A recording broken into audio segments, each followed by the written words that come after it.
Kapan waktu yang tepat untuk memulai serta mengoptimalisasi obat-obat spesifik gagal jantung atau Guideline Directed Medical Therapy (GDMT) khususnya pada kasus gagal jantung dengan dekompensasi akut? Perkenankan saya, Dr. Leonardo Pasca Suciadi, Heart Fellow Cardiologist di Siloam Heart Institute dan Klinik Gagal Jantung Siloam Hospital Kebonjeruk untuk memaparkan topik yang sangat penting ini. Seperti kita tahu, gagal jantung merupakan masalah global yang sangat penting saat ini. Hal ini berkaitan dengan angka kematian, mobilitas, serta juga rehospitalisasi yang masih sangat tinggi.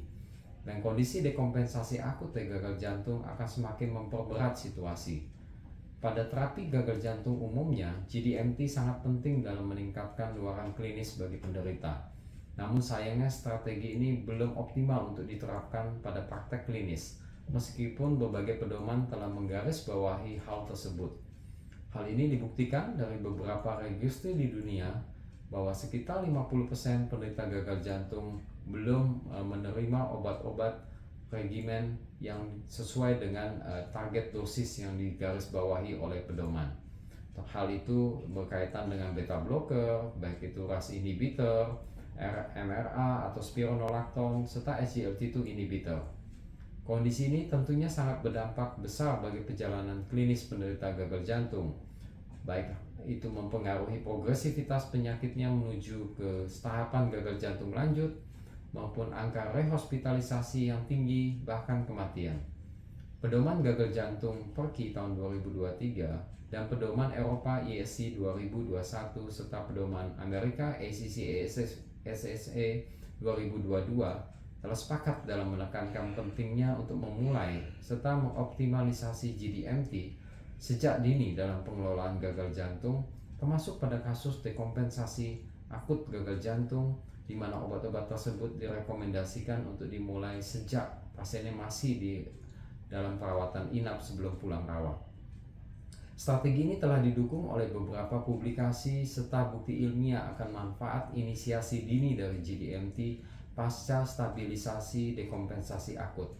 Misalnya kita memiliki studi Pioneer SF yang menguji obat sacubitril valsartan serta Empuls yang telah menguji obat empagliflozin atau SGLT2 inhibitor yang telah konsisten datanya menunjukkan keamanan untuk memulai terapi terkait dan juga efikasinya dalam memperbaiki luaran klinis pada penderita gagal jantung dengan dekompensasi akut.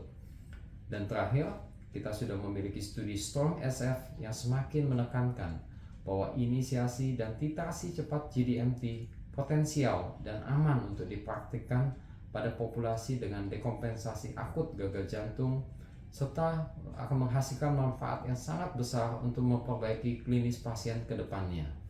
Sebagai catatan, pada studi yang sangat ambisius tersebut, GDMT berhasil dititrasi naik hingga mencapai 50% dari dosis rekomendasi masing-masing obat yang digarisbawahi oleh panduan.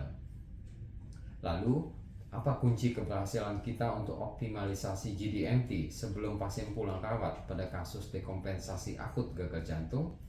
Yang pertama, pemahaman dan inisiatif dari klinisi yang memegang pasien memegang peranan sangat penting untuk mendukung program tersebut. Yang kedua, pendekatan multidisiplin sangat diperlukan. Dalam hal ini kolaborasi dengan pihak lain, salah satunya dengan tim klinik gagal jantung, misalnya dengan perawat khusus gagal jantung dalam hal mengedukasi serta memonitoring pasien hingga pulang rawat. Hal ini penting karena setelah pulang rawat dari rumah sakit pasca insiden dekompensasi akut gagal jantung, itu merupakan masa yang paling labil bagi pasien, sehingga memonitoring pasien selama periode tersebut sangat membantu mereka dalam menjalani masa-masa yang sangat krusial tersebut. Dan terakhir, diperlukan strategi personalisasi terapi berdasarkan kondisi spesifik masing-masing pasien. Hal ini dengan mempertimbangkan misalnya karakter klinis pasien maupun komorbiditas yang mereka punya. Dan tentunya hal itu penting untuk mendukung tolerabilitas serta kepatuhan akan GDMT secara berkesinambungan. Nah, bagi rekan sejawat yang ingin mengetahui lebih banyak lagi tentang strategi optimalisasi GDMT, khususnya pada kasus dekompensasi akut gagal jantung, Jangan ragu untuk bergabung di acara I Have Cup yang diselenggarakan oleh Pokja Gagal Jantung dan Kardiometabolik pada tanggal 21 hingga 23 Juni tahun 2024 di Sheraton Grand Jakarta Gandaria City. Di sana kita bisa berdiskusi lebih banyak dan mendalam lagi tentang tips dan triks yang praktis dalam menangani pasien-pasien gagal jantung yang sangat kompleks. Demikian dari saya, semoga bermanfaat dan terima kasih. Sampai jumpa di I Have Cup 2024.